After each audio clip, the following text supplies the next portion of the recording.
Hello everyone, and today we have another bike, another Chinese bike, and that bike is my own bike, and that way I can do with that bike whatever I want.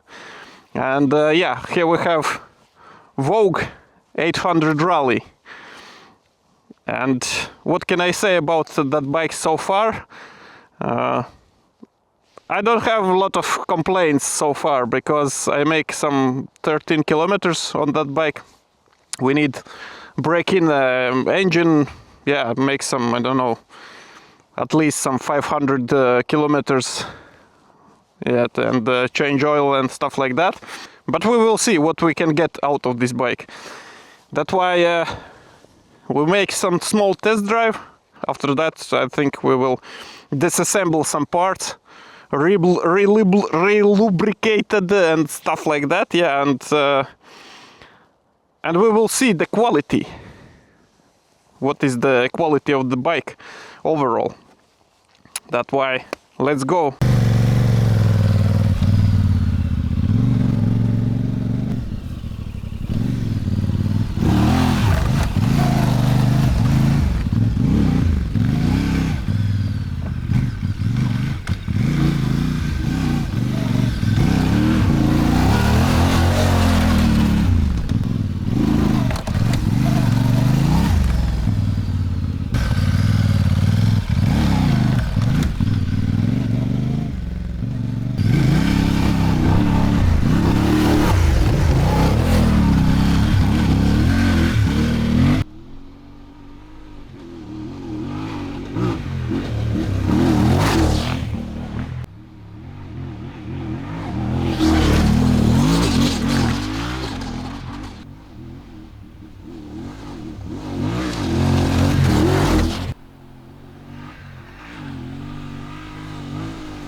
Change tires. We install rear tire that is Maxxis tire. In front we have, I don't know, I found in my garage some old Michelin tire, Michelin Desert. Yeah, make some suspension adjustment a little bit, but yeah, as much as possible. I don't disassemble the hydraulic part, that way. Yeah, we adjust it as much as I can.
What can I say so far about this bike? And let's start from part quality overall on this bike. Honestly, I don't see big problems or big issues with part quality themselves. Example, frame weldings, those looks completely normal, basically the same as on my Tenere 700. Or I don't know, aluminum cast parts or something like that. Yeah, example, triple clamps. Those looks pretty the same quality as on my Tenere 700. I don't see big problems with quality, but I have couple questions about part design. I have couple questions and big questions. Example about footpegs, and even more about right footpeg bracket himself. Because I don't like that design, I don't like that stiffness, what that bracket give me, because I don't trust that bracket at all. Here is right footpeg bracket with footpeg himself, and I don't like this design, because this part made from cast aluminum. I don't know what kind of material is that, how stiff it is. But yeah, I don't have questions about material, but I have questions about design, because this bracket hold in place only with 2 bolts, and those bolts located like that. And those bolts flex a lot, and this bracket himself also. And I think it's not rigid enough, even more for my needs, because yeah, I don't want to break this footpeg bracket on some jump or in forest or somewhere else, because it's quite dangerous. And yeah, I don't trust this one. And that's why I made my own footpeg bracket design, and it's already done. Here it is. It's made from aluminum also. You can change footpeg height also. You have two positions for the height. And yeah, here we have Tenere 700 footpeg. It came from my Tenere with bracket himself, but main bracket hold in place on 5 bolts. And it's much more stiffer, and I trust this one much more than stock one.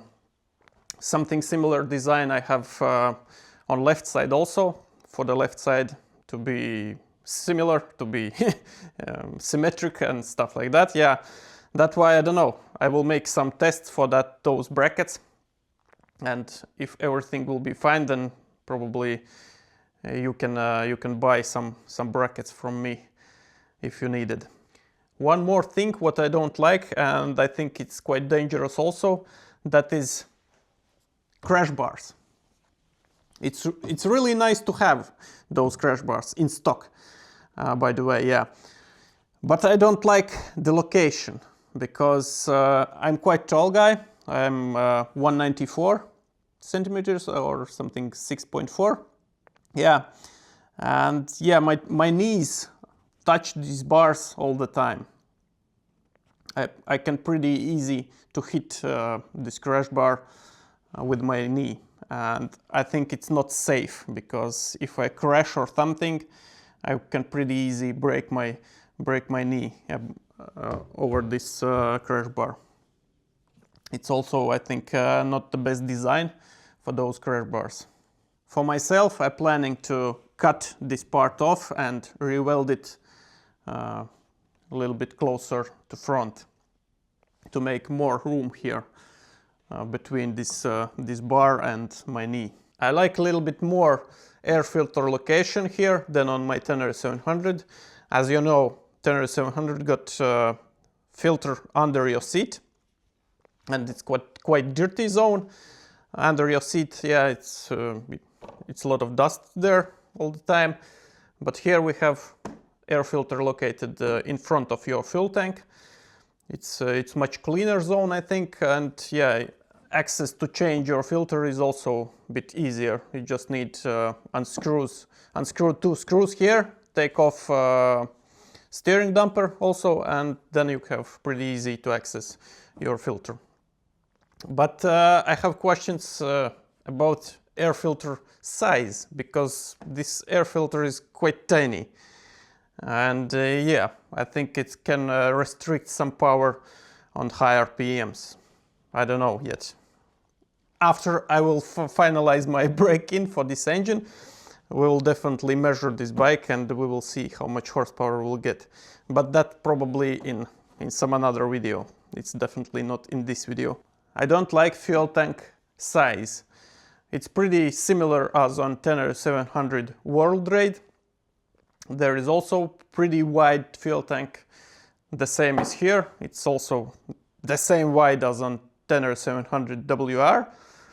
And for me, it's not comfortable because, yeah, it's not comfortable for my legs.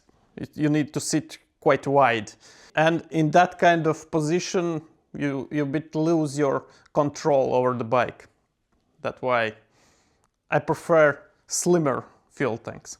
One more thing, that is suspension, even more front fork. Front fork is really soft. Basically, you can bottom it even braking. You just make some harder brake and maybe catch some small bumps, and front fork is bottoming. I think it's not good. This bike must be something around, I don't know, 40% off-road bike, but you can bottom at your front fork even just braking. It's not what I want. Also, I want a bit more grease inside of the bearings, in swing arm, in linkage, and yeah, because we have grease there, but I want more, definitely more. Here also we have some kind of assembling problems because this sealing is installed not straight. It's one side is deeper than another. I think, yeah, it's also not good, but it's not a big problem, I think. But overall, yeah, if you get this bike, you need to reassemble your bike. You need to take some important parts off, re-grease those, and put it back together. Also, you need to retight your important parts on this bike. Example, on my bike, I have loose chain guide, which is not good, because if it came loose at all, it can sucked in between your chain and your sprocket, which is quite bad for your bike. One more good thing, we have here hydraulic clutch. On my Tenere 700 I have cable clutch, yeah, and it's really nice to have hydraulic one, because it's much softer than on my Tenere 700. I think it's enough for today. Basic things I already tell you, but right now, a little spoiler about next video for this one. Because we have winter outside and we have frozen leaks. Yeah. Okay, that's it for today. Thank you for watching, subscribe this channel, and see you next time. Bye.